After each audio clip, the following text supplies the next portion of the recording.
তার মনটা অতি জঘন্য। তা সেই জায়গা থেকে তাকে শিক্ষিত বলে আমি মনে করি না। যার রুচিবোধটা সুন্দর, যে দৃষ্টিভঙ্গি সুন্দর, যার মানসিকতা সুন্দর, আমি তাকে। Hello friends, welcome back to my new blog. আশা করি তোমরা সকলে ভালো আছো আর আমিও ভালো আছি। আর সকালবেলায় চলে এসেছি গ্রিন টি নিয়ে, সাথে বিস্কুট নিয়ে রোদ্দুরে। আজকে ভাবছি রোদ্দুরে বসেই চাটা খাবো, কারণ খুব শীত লাগছে। আর কি বলবো, ঠান্ডার এই কয়েকটা দিন এই রোদ্দুরটাকে উপভোগ করে নিই। এরপর তো গরম পড়ছে, মানে এরপর তো আর রোদ্দুরটা মানে সহ্য করাই যাবে না। তা যাই হোক, আজকের দিনটা তো চায়ের সাথে শুরু করলাম তোমাদের সাথে। সারাদিন তোমরা থাকো, আশা রাখছি ভালো লাগবে। আর তুমি চা খাবে না? নিশ্চয়ই দাও। আমি তো চায়ের জন্যই অপেক্ষা করছিলাম এতক্ষণ। চলে এসছি রান্নাঘরে। আর রান্নাঘরে দেখো, ভাত বসিয়ে দিয়েছি একদিকে, আর একদিকে ডাল সেদ্ধ হয়ে গেছে, গ্যাসটাকে অফ করে দিয়েছি। এবার রূপক গেছে বাজারে। আজকে টমেটো দিয়ে ধনেপাতা দিয়ে একটা ডাল বানাবো। আর এই শীতকালে এই ডালটা খেতে খুব ভালো লাগে, আর আমার ছেলেও খুব ভালোবাসে। আর সাথে কি বানাই চলো দেখতে থাকো। আর ছাতু, মুড়ি, কলা এই দিয়ে মেখেছি। ছেলেকে আর রূপককে খেতে দিয়ে দিয়েছি। আর আমি রান্নার ফাঁকে ফাঁকে এখানে দাঁড়িয়ে দাঁড়িয়ে খাচ্ছি। ওইদিকে বেগুন কাঠে নুন হলুদ মাখিয়ে রেখেছি, ডাল হয়ে গেছে, ওদিকে ডিম সেদ্ধ হয়ে গেছে, ভাত তো হয়ে গেছেই। আর দেখি একটুখানি হয়তো আলু হয়তো ভাজতে পারি। খাওয়াটা শেষ করি। আর সাথে বানালাম আলু পোস্ত। এরকম আলু পোস্ত অনেক দিন খাওয়া হয় না, বানানো হয় না। তা আজকে ডালের সাথে আলু পোস্তটা একদম জমে যাবে। কি করছো গো, তুমি স্নানে যাবে না? স্নানে যাওয়ারই তৈরি করছি। স্নানে যাওয়ার আগে একটু ভালো করে ক্লিনিং করে নি। বাবা, কে দেখবে গো তোমাকে? আমি আমার নিজেকে দেখব। ও কেউ কিছু করে কি কাউকে দেখানোর জন্য? হ্যাঁ, নিজের সৌন্দর্যটাকে নিজে দেখবার জন্যই আমার মনে হয় যারা প্রকৃত পরিচর্যা করে, কাউকে দেখানোর জন্য পরিচর্যা করে না, সে শুধুমাত্র নিজের জন্য করে। ও আচ্ছা, তুমি নিজের জন্য করছো? অবশ্যই। বাহ, খুব ভালো তো। যে নিজেকে ভালোবাসে বা নিজেকে ভালোবাসতে পারে, সে সকলকে ভালোবাসতে পারে। আর যে নিজেকে ভালোবাসে না, সে কাউকেই ভালোবাসতে পারে না। এটা আমার বিশ্বাস। তার মানে যে নিজেকে সুন্দর রাখতে পারে সে অপরকেও সুন্দর দেখে, সে যাই হোক না কেন, তাই তো? অবশ্যই। তার মানে যারা অপরকে কুৎসিত দেখে তারা নিজেরাও তারা মানসিক ভাবে হোক অবশ্যই অসুস্থ। কুৎসিত বলবো না, অসুস্থ। আর অসুস্থ মানবিকতার দিক থেকে কুৎসিত। হ্যাঁ, এটা কিন্তু তুমি দামি কথা বললে, একদম বাস্তব কথা বললে। হ্যাঁ, যে নিজেকে ভালোবাসে সে অন্যকেও ভালোবাসবে, যে নিজেকে সুন্দর রাখতে পারে সে অপরকেও সুন্দর রাখতে পারবে। যে সুন্দরভাবে সবকিছু দেখে তার কাছে সমস্তটাই সুন্দর। আর যে সুন্দরভাবে সবকিছু দেখতে পারে না, তার মানে তার চোখটাই খারাপ। মানে একদম সত্যি কথা, তার চোখের সাথে সাথে মনটাও খারাপ। মনটা তো অবশ্যই খারাপ। মন খারাপ বলেই তার দৃষ্টিভঙ্গিটাও না খারাপ। ইয়েস। যে সুন্দর হবে তার দৃষ্টিভঙ্গিও সুন্দর হবে, সে সবটাই সুন্দরভাবে দেখবে বা প্রেজেন্ট করবে। ইয়েস, তুমি সুন্দর কথা বললে, এর জন্য তোমাকে একটা প্রাইজ দেবো আমি। এটার জন্য প্রাইজ না, যেটুকুনি জানি বা যেটুকুনি আমার নিজস্ব জ্ঞান আছে বা যেটুকুনি বড় হতে গিয়ে বাবা মার কাছ দিয়ে বা স্কুল শিক্ষকদের কাছ দিয়ে বা প্রাইভেট শিক্ষকদের কাছ দিয়ে বা চলার পথে মানুষজনদের কাছ থেকে যতটুকু শিখেছি সেইটাই বহিঃপ্রকাশ করলাম, আর কিছুই না। এটা হচ্ছে সামাজিক ও মানবিক শিক্ষা। শুধু পুঁথিগত শিক্ষা দিয়ে কোনো কিছু বিচার হয় না। অনেকে হয়তো অনেক শিক্ষিত, কিন্তু মানুষটা দেখো তার মনটা অতি জঘন্য। তা সেই জায়গা থেকে তাকে শিক্ষিত বলে আমি মনে করি না। যার রুচিবোধটা সুন্দর, যে দৃষ্টিভঙ্গি সুন্দর, যার মানসিকতা সুন্দর, আমি তাকে প্রকৃত শিক্ষিত মানুষ বলে মনে করি।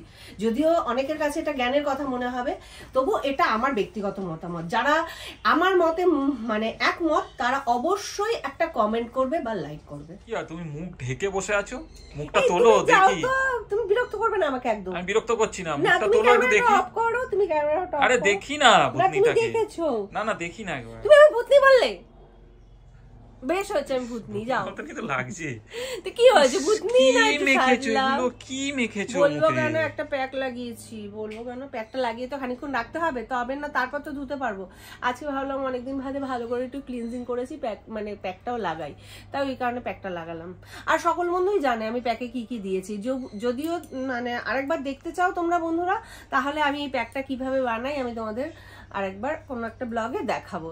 তবে অবশ্যই সেটা কমেন্ট করে জানাতে হবে যে তোমরা প্যাকটা দেখতে চাও কিনা। আর আজকে যেমন মানে প্যাকটার মধ্যে বেসন ছিল না বলে বেসনটা দিইনি।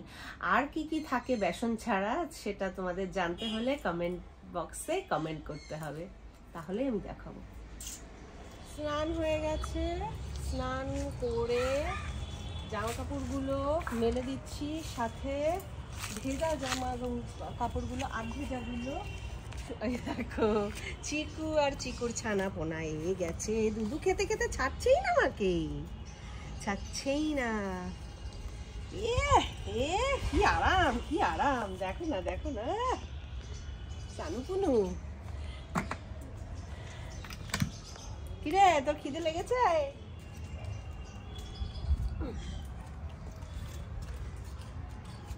আর নেই না বিস্কুট?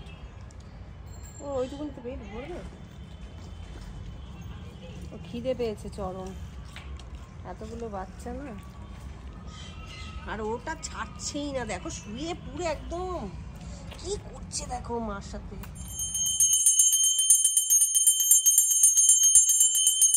বন্ধুরা একটু শুয়ে আছি সন্ধ্যাবেলা, কোথায় বলো তো?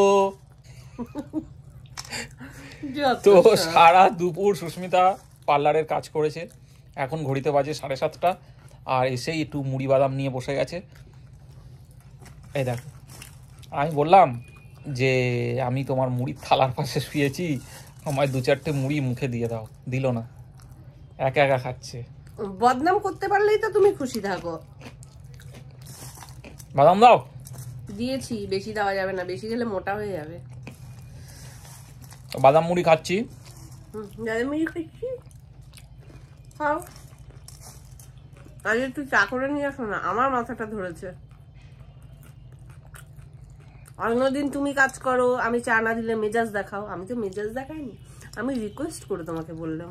বন্ধুরা আমরা তো রেগুলারের মতন হাঁটতে বেরিয়েছিলাম আজকেও, তো হাঁটতে বেরিয়ে সুস্মিতার ইচ্ছে হলো বাদাম পাটালি খাবে।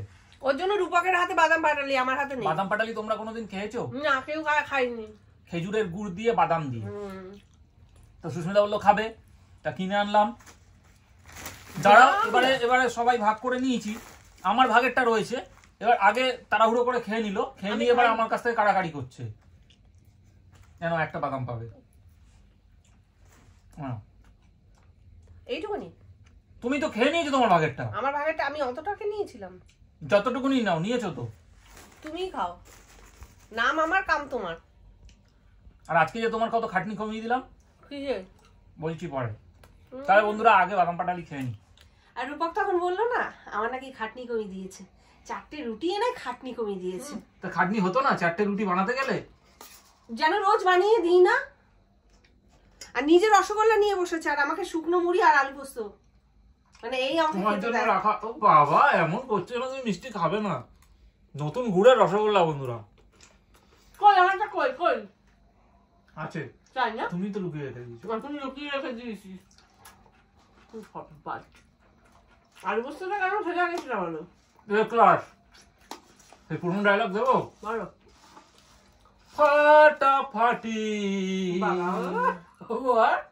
শানুদা। তাই যাই হোক বন্ধুরা, আমার খুব একটা খিদে নেই, ওর জন্য এইটুকুনি মুড়ি নিয়ে বসেছি। ও বলেছিল যে তোমার জন্য রুটি নিয়ে, আমি বললাম না আমার জন্য রুটি নিও না, আমি মুড়ি খেয়ে নেবো আলু পোস্ত দিয়ে। আসলে মুড়িটাই আমার বেশি ভালো লাগে কখনো কখনো। তা খাওয়া দাওয়া করে বিছানা করবো, বিছানা করে তারপর শোবো। আর তুমি কিছু বলবে? না, তোমার তো ফেভারিট ডিশ হয়ে গেছে, তোমার আর কোনো কথা হবে না। মানে আমার সময় আমি কম কথা বলি। হ্যাঁ, তা অবশ্য ঠিক। তা যাই হোক, আজকের ব্লগটা তো এখানে শেষ করছি, দেখা হচ্ছে কালকে নেক্সট ব্লগে। আর ব্লগটা ভালো লাগলে একটা লাইক কমেন্ট শেয়ার করে দিয়ে যাও। টাটা, শুভরাত্রি।